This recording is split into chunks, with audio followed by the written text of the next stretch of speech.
Assalaamu calaykum saaxiibayaal. Ku soo dhawaada channelka Aragtida Maanta. Muuqaalkeena maanta waxaan ku sharaxaynaa filim aad u xiiso badan oo lagu magacaabo The Call Up, kaas oo soo baxay sanadku markuu ahaa 2016. Filimkan ayaa ah shirqool lagu casuumay 8 dhalinyaro ah kuwaas oo si fiican u yaqaana ciyaarista game-ka dagaalka ah, loona ballan qaaday midkii ku guuleystay in uu heli doono lacag dhan $100,000. Arrinta la yaabka leh ayaa ah in dhammaantood ay halis ku gelin doonaan ciyaartan. Daawasho wacan.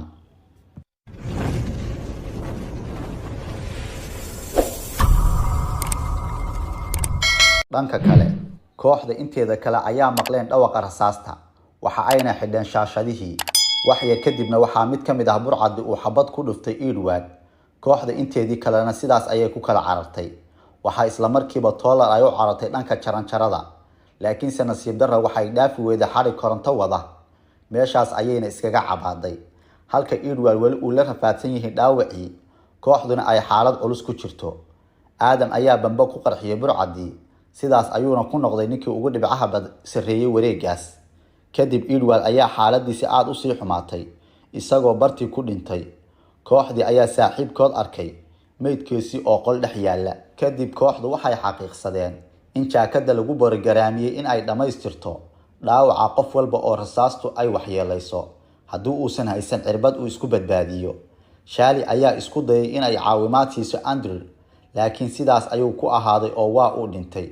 Saahid ayaa ka codsaday saaxiibkii Carol in uu koofiyadda ka saaro wax walba ay ku qaadato, laakiin nasiib darro waxaa yimid sarkaalkii oo si arxan darro ah u jirdilay Saahid, ugana digay kooxda inteeda kale in ay jabiyaan ciyaarta shuruudahooda oo ay fuliyeen hawsha loo diray. Maadaama ay ku qasbanaadeen in ay ciyaarta sii wataan, waxa ay soo gaareen dabaqii 19aad, waxaana ku sugan sarkaalkii waxa uuna u sheegay in dabaqan wax aan midiyo ahayn loo isticmaali karin ciyaarta. Dhanka kale, Toller ayaa weli aad u ooynaysa cabsi daraadeed, laakiin Shali ayaa u ballan qaaday in ay garabkeeda sii joogi doonto ilaa ay ka dhimanayso. Sidaas ku sii socotaba, waxay soo gaareen dabaqii 17aad. Markan kooxdu waxay aad u barteen shiishka iyo habka loo dagaalamo, la iskuna difaaco. Mid ka mid ah burcadii ayaa waxa uu soo shiishay Adam. Carol ayaa badbaado ugu yimid saaxiibkiis, isagana waa la dhaawacay, laakiin Shali iyo Marco ayaa labadooduba u badbaadiyay saaxiibkii, waxa ayna dureen cirbadii ay haysteen. Sidaas ayayna ugu soo gudbeen levelkii 17aad. Saahid oo eegaya dhanka magaalada ayaa xaqiiqsaday in la jabin karo muraayadda, sidaasna ciyaarta looga bixi karo.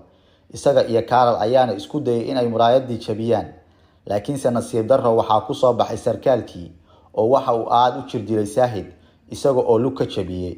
Kooxda inteeda kalena waxa uu ugu hanjabay in midkood uu dhiman doono haddii ay mar dambe isku dayaan in ay sharciga ciyaarta jabiyaan. Kadib Saahid ayaa xaqiiqsaday in uusan ciyaarta sii wadan karin, waxa uuna kooxda saaxiibadiisa ah u sheegay in ay hore ciyaarta u sii wataan, isagana ay meeshaas oga tagaan. Markan kooxdu waxay soo gaareen dabaqii 11aad, waxa ayna heleen hal qori oo kaliya, waxaana qorigii kooxda inteeda kale ka xoogay Edward.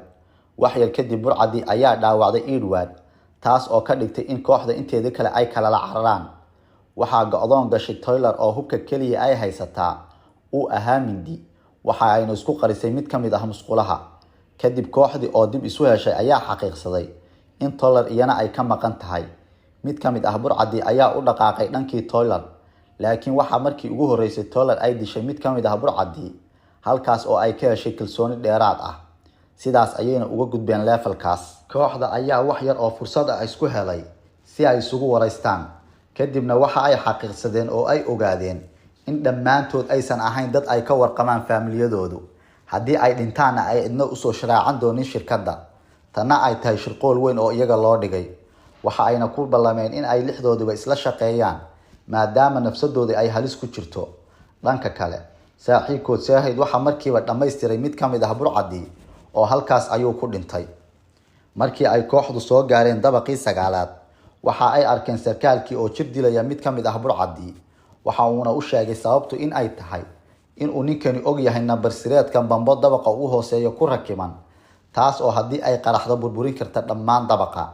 Waxa uuna kooxda ku amray in ay ninkan jirdilka ku sii wadaan ilaa uu ka sheegayo nambar sireedka bambadaas. Waxa ay silciyaan ninkii ayaa ugu dambeyntii u sheegay in nambarsireedka bamku uu yahay ereyga bushkin. Aadam oo gacanta ku haya remote-kii bamkii ayaa geliyay ereygii waxaana shidmay bamkii, taas oo la macno ah inay haystaan 30 daqiiqo si ay u gaaraan dabaqa ugu hooseeya isla markaana ay u joojiyaan bamkaas. ninkii burcadka ahaa ayaa u sheegay in dhammaantood ay baabi'i doonaan. xanaaq dartii ninkii waxaa dishay Tyler. dhanka kale Edward waxa uu aad uga xanaaqay Aadam maadaama uu bamkii ka shaqaysiiyay nafsadoodana halis geliyay. waxyar kadib kooxdii waxa uu qayla dhaamiyay sarkaalkii oo u sheegay in ay wiishka raacaan si ay dabaqa u hooseeya u tagaan. waxa aynu isku diyaariyeen oo isku ururiyeen wiishkii iyagoon ka warqabin waxa dabaqa hoose kaga horeeya. laakiin nasiib darro wiishkii waxa uu ka horbaxay Aadam iyo Edward kuwaas oo ka go'doomay kooxda inteeda kale iyagoo isku diyaariyay dagaalka. bamkii waxa uu hartay 24 daqiiqo, taas oo ka dhigaysa in dhammaantood kooxda ay waajib ku tahay in ay bamkaas ka gaaraan inta uusan qarxin. dhanka kale Aadam iyo Marco ayaa dagaal la galay cadowgii, laakiin nasiib darro Marco ayaa sameeyay arrin aad u xun maadaama saaxiibkiis uu xabadda cadowga iskaga dhigay kadib markii uu ku argagaxay rasaasta cadowga. sidaasna waxaa ku dhintay Aadam. Marco ayaa meeshii iskaga calaacalay maadaama qaladkiisa uu saaxiibkiis ku waayay. kooxdii kale waxa ay wali difaac adag ka galeen burcadii oo aad u hubaysan maadaama iyaga xabadihii ka dhamaadeen. intii cadowgu mashquulsanaa Tyler ayaa xaqiiqsatay in wadada kaliya ee lagu badbaadi karo ay tahay in ay soo raadiso cirbadii badbaadada. waxayna u soo dhaqaaqday qol ay taale xabad cirbad ahi. kadib markii ay gacanta ku dhigtay waxaa ka daba yimid Marco oo u sheegay inay cirbada isaga siiso, waana ay ka diiday. laakiin waxa aysan filayn ayaa uu sameeyay oo waxa uu dilay saaxiibtiis.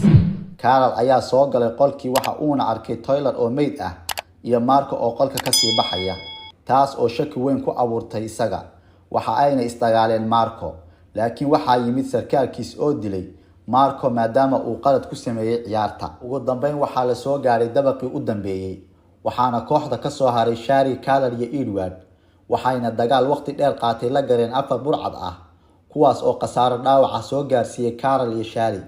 laakiin Carol ayaa cirbadii uu haystay ku badbaadiyay Shari, isaguna halkaas ayuu ku dhintay. burcadkii u dambeeyay waxaa dilay Edward, kaas oo ku guuleystay in uu joojiyo daqiiqadihii u dambeeyay bamkii. waxaana sidaas ku guuleystay ku noqday Shari iyo Edward. markiiba waxaa soo muuqday sarkaalkii oo labadooda ugu hambaliyeeyay guushooda, laakiin wada hadal dhexmar labadooda ayaa shaki weyn ku abuuray Shari. wali waxay Shari ku dambeeyay xanuunkii dhaawaca ka soo gaaray. wax yar kadib wax walba waxay ku soo laabteen asalkoodii maadaama ay ciyaartii dhamaatay. waxaa dhanka Edward u soo dhaqaaqay 2 nin oo hubaysan kuwaas oo ku amray inay suuxiyaan Shari kadib markii ay duraan irbad. Shari waxay soo kacday ka hor waqtigii la filayay, waxa ayna aragtay meydkii saaxiibkeed oo la baceeyay.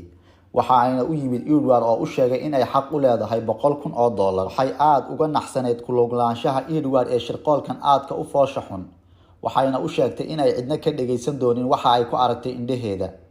kadib waxay ku soo dhawaatay mid ka mid ah askartii, waxayna ku durtay cirbad suuxisa ah. waxayna sidoo kale dishay dhammaan askartii kale iyadoo ugu dambeyn xitaa Edward ka abaalmarisay shaqoolkii foosha xumaa ee dhalinyarada masaakiinta ahaa lagu laayay. waxayna ugu dambeyntii xitaa iskaga tagtay lacagtii iyadoo aad uga caraysnayd falkii dhacay. daawadayaal, muuqaalkeeni maanta intaas ayuu ku egyahay. fadlan haddii aad channelka ku cusub tahay subscribe noo saar, like iyo share tana hanaga ilaawin. sidoo kale aragtidaada ka dhiibo shaqoolka loo dhigay dhalinyaradan. mahadsanid.